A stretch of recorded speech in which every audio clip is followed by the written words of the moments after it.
everyone. Welcome to a very first live edition of the Jake's Take with Jacob Elyachar Podcast. I'm your host, Jacob Elyachar, the chief content producer and writer of jakestake.com, a pop culture entertainment news website. If you're watching this on YouTube, please subscribe and please download. And also, if you're going to be listening to our audio platform in the future, please subscribe, please download and everything. I am so thrilled and excited for today. Today has finally come where I finally get to reveal my logo.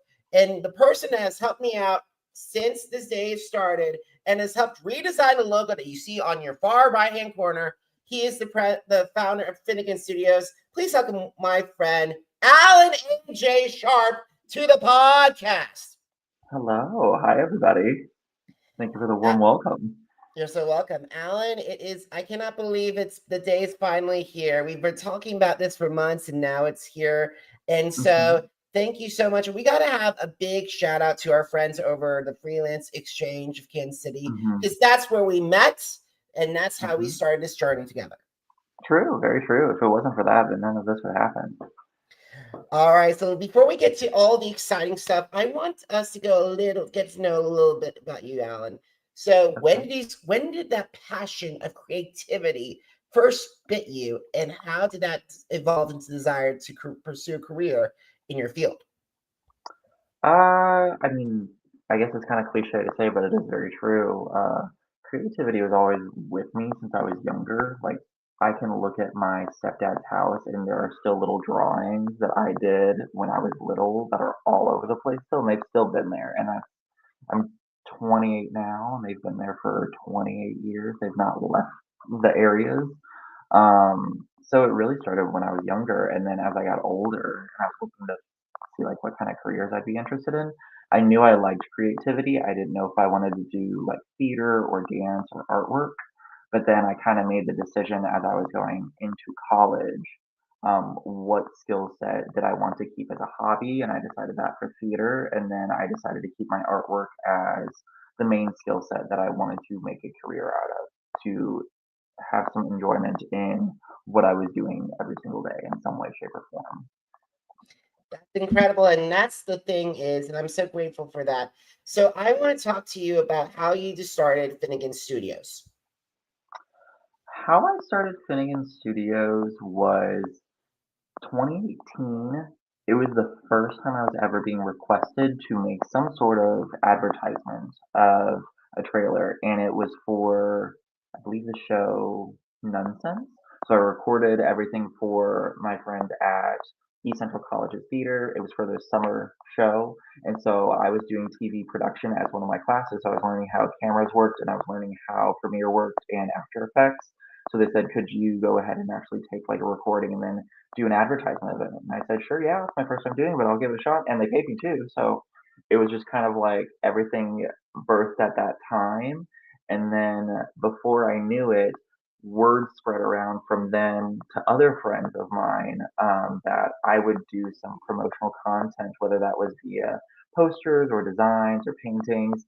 And then before I knew it, I was choreographing for shows. I was also creating artwork for doctors in their offices, and then other different kinds of things here and there, logos for other YouTubers and things like that. So it just kind of word of mouth spread, and then I just was creating things, and then eventually I just tailored the name and put everything together as time went on. But yeah, that's kind of how it started. It was summer of 2018. And here we are 7 years later. Last year, Alan did one of the most important things, and he redesigned my very first logo, which is on the right-hand corner. However, since July, hi Amanda, Alan and I have been ready. I've been working really hard, and he's been working really hard to bring my vision of my 15th anniversary to life. So the 15th anniversary is next year. For those of you who are new to me, I started blogging back in August 2011. It was the summer after I graduated college from UC Boulder, go Buffs. And I can finding a needle. It was like the same economy last year. Finding a journalism job was like finding a diamond needle in golden haystack. So I started blogging, and one thing led to another, and then all of a sudden we're here. It led to a podcast in November 2019. Next year marks season 7, which we'll get to in a minute. But first, more importantly, Alan and I discussed the ways. What does 15 mean? So without further ado, I want to present to you the 15th anniversary logo. Ta-da! So, Alan, please describe this logo for me, for our audience. When it comes to describing this logo, one thing I really fell in love with how you developed and created this podcast, and I think this is how I related to it with my artwork, was I love that it was so hand done. It depended on people and what they had done and the journeys that they had taken. And so that's what I really focused on with it. And then through like the different textures I put in there, I love textures, but I think that shows a tactileness and a handness of creators and a person. So I really focused on that. And then I remember we were looking at different logos between different podcasts, and we noticed how everything had like this hand drawn cartoon kind of like aesthetic to them. And we wanted to kind of bundle and wrap that into our own iteration of it. So yeah, and just the way that you capture the voice of like guests in there, yourself, opinions, thoughts, ideas, creativity. That's where I was really focusing on the old style radio, and that's what we came down to here. And then basically just using the different little areas of like where the 15 is, where the JE is, to represent your actual podcast, and then that we can actually continue reinventing it each time that we have a new milestone that we achieve. Absolutely, Alan. And guys, the JE is for the Jake's Take. The curse of JE is also acknowledgement of Jake's Take, the thing that brought me to the party, my blog. I will always have something on my blog, no matter it's a new music review, and I always make sure to put the podcast on the blog so people can see that, because everyone has told me, know your roots and acknowledge them.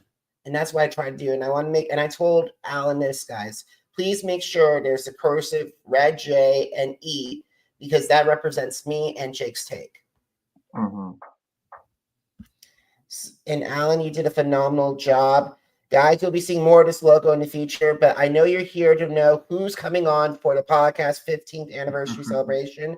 So without further ado, let's begin. And guys, just to let you know, there is a new hashtag we're going to be using. It is hashtag JTWJE15. That means Jake's Take with Jacob Elyachar 15 to celebrate 15 years of of my platform. So it's going to be fun. This year, season 7 marks with a milestone, the 400th episode, and I thought, what for better guests to bring them back than my old friends, John Brennan and Beth Stolaric. This is our reality TV trailblazers. They got their start on Real World Los Angeles and The Challenge, and Beth returned for The Challenge All-Stars, and their host with Getting Real with John and Beth. This year, they had a monumental year and welcomed back the iconic Coral Smith back to the Challenge community in a big way with 3 parts. We spoke about that. You also hear that we talked about the decline of NTV and where it's going from there. I think, Alan, these are 2 great choices. I think they're phenomenal, and especially just like with the evolving landscape of media and like what people are exposed to, they'll have a great kind of like interpretation on what their thoughts are with that. I also thanks, Alan. I also wanted to honor people from Kansas City, had Kansas City ties. So joining me is one of my favorite people, 3-time Tony Award winning and one-time Drama Desk Award winning producer, Evan McGill. He's the owner of Evan McGill Productions. He's the co-producer of The Outsiders and Sunset Boulevard.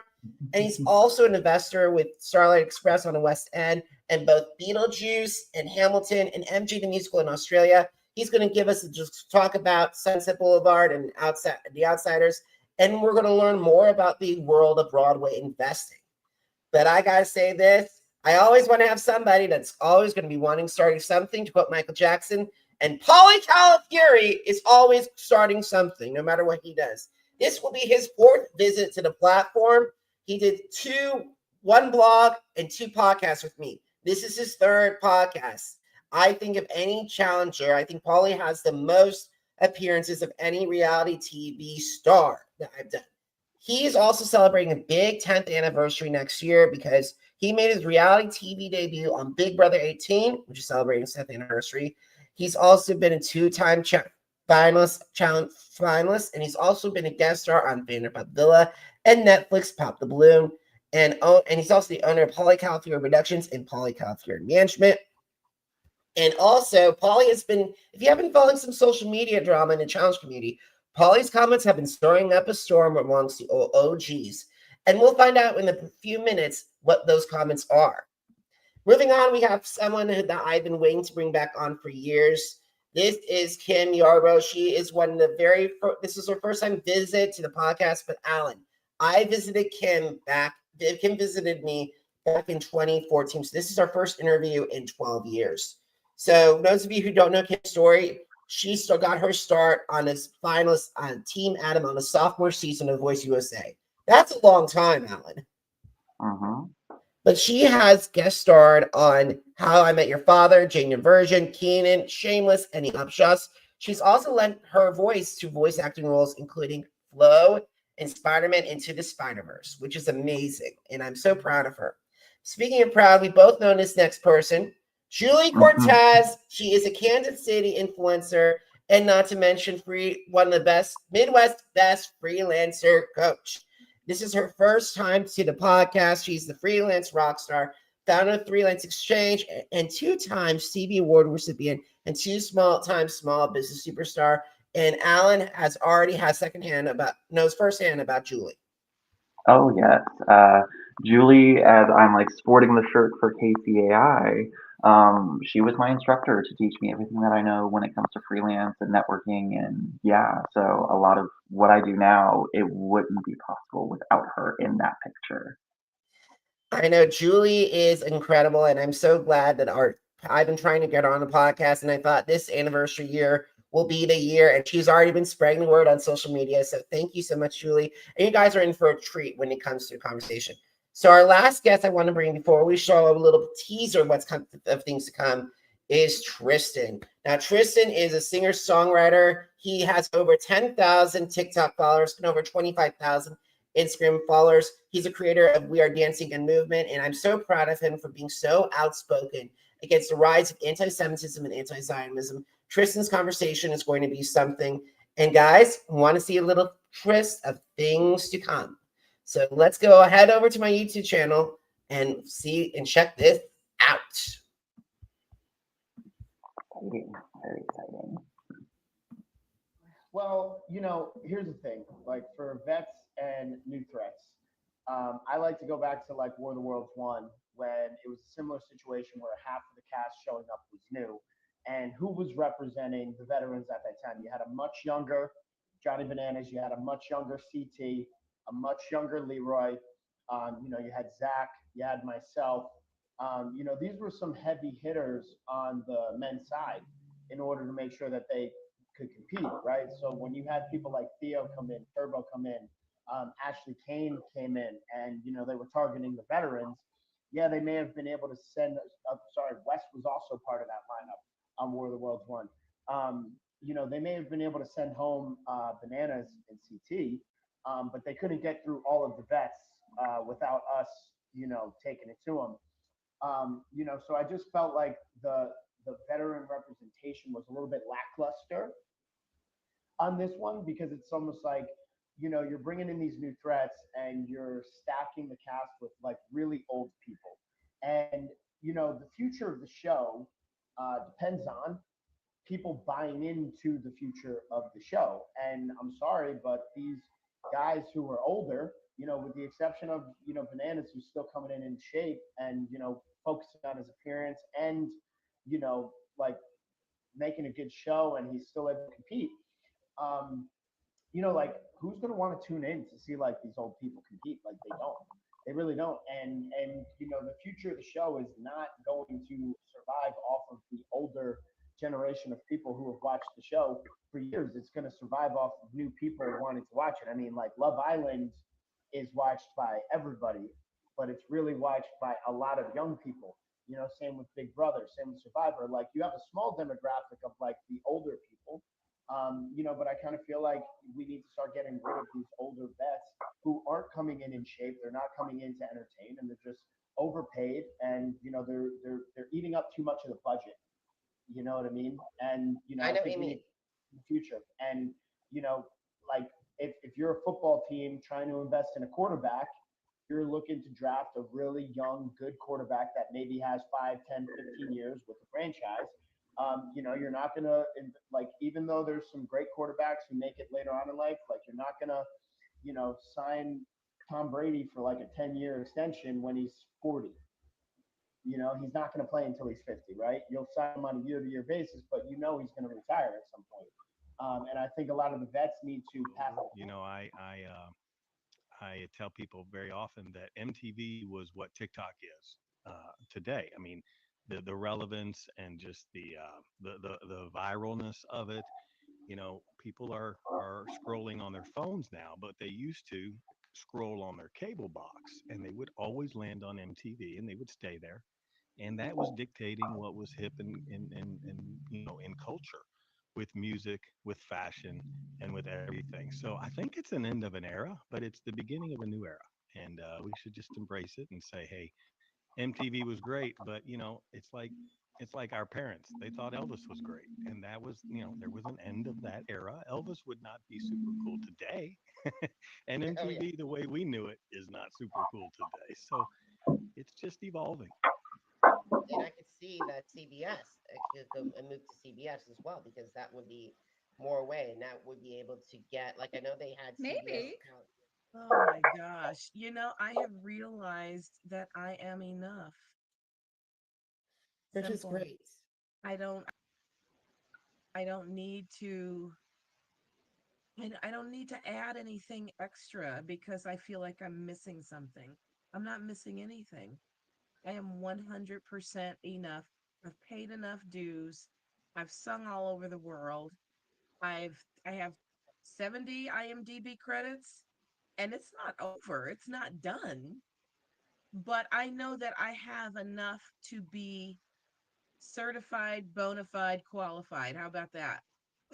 I will take that. And seriously, 70 IMDb credits. Not a lot of performers have that opportunity to have at least one, but you have 70, 70. And I amassed that in about 14 years, actually.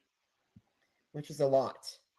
Yeah, I'm Way proud that of they myself. did when all the way that they did everything was just particular, and also with revival, because the thing is, with 3 Tony Awards, including for Best Revival and Best for Actress for Nicole Scherzinger, and also Draw and Drama Desk Award. So, in your humble opinion, how did this revival of Sunset Boulevard, make an impact on Broadway? Um, I think, because I think Sunset was an event. I think that's the difference. So people came to Sunset Boulevard to see an event that people got excited for. There's always social media buzz always helps. If for your listeners and viewers who have heard about our show and how we did our top of Act Two, every night Tom Francis, the actor who played Joe Gillis, would actually do a walk through the streets of New York City as part of the opening number for Act Two. So it was an amazing thing. It built buzz. It took 65 people every night to pull off this 6 minute walk through New York City. So the St. James Theater is on West 44th Street, and Tom would walk down the street to what is called Schubert Alley. He would basically turn around and then walk back, and the whole thing was recorded live every night.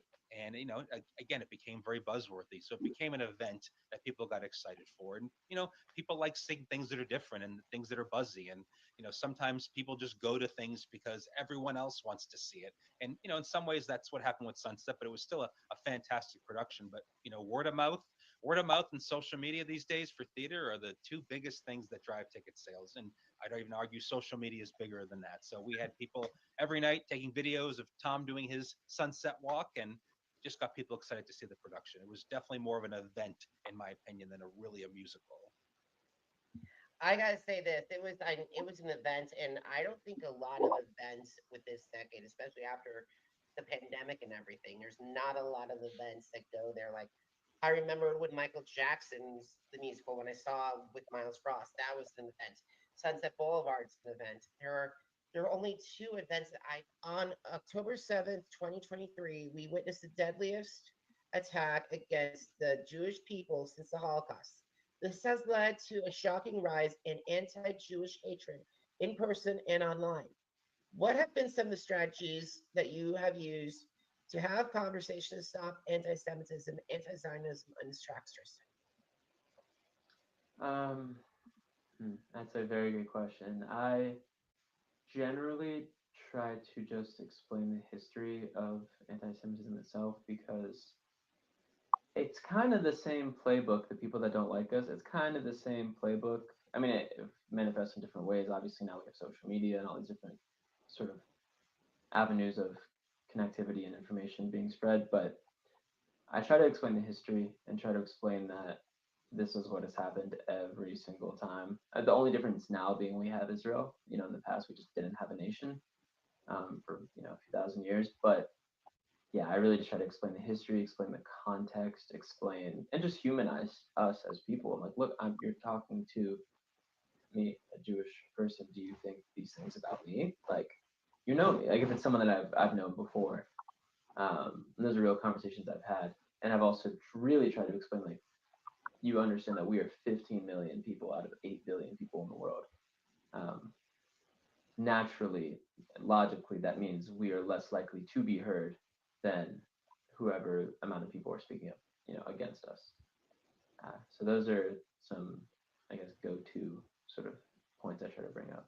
Seeing a lot of today, and so it's not a right or a left thing. And again, bravo to you for calling people out, especially the celebrities. I think that's great. And again, I don't care what you think about a celebrity's political standpoint or their acting skills or lack thereof, or any performer. I don't care about that. What I care about is that these people are standing up for Jewish hate, and the question should be, why aren't